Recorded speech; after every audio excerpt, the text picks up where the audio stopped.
So many things to get to, Snerdley. Let's start with the great city of Baltimore. You know, they call it the Charmed City. Charmed City of Baltimore, Maryland. Why? Today, the charges that Mr. Edward Nero, the police officer in the Freddie Gray thing, where Mr. Gray threw himself on the floor of the van to break his own back. The charges against Mr. Nero, the Baltimore cop, have been dismissed.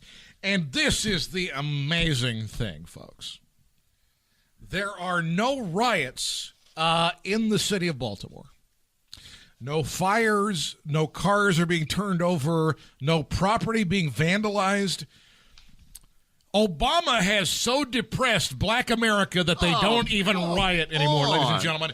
They are so depressed, they are so beleaguered, they are so downtrodden that they don't even bother to go out and riot. Wait a minute, Little Rush. If there had been a violent reaction out on the streets, you would be going nuts. Now, I don't think so. There's a responsible, measured response to this by folks in Baltimore, by Congressman Elijah Cummings, who represents there. You haven't heard Reverend Jackson, or as I've heard you call him, the Reverend. By the way, that's not so racist. Funny. When I say that is not racist. No, it's not racist. It's that's just hilarious. Name. The Reverend Jackson. And Sharpton, too. The Reverend Sharpton. So since they have not been stoking anything even close to the kind of angst that you always accuse them of, you're mad at them?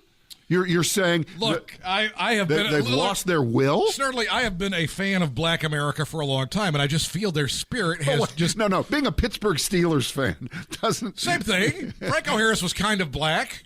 I'm just telling you, the spirit and the zest of Black America has been taken away by Barack Hussein Obama.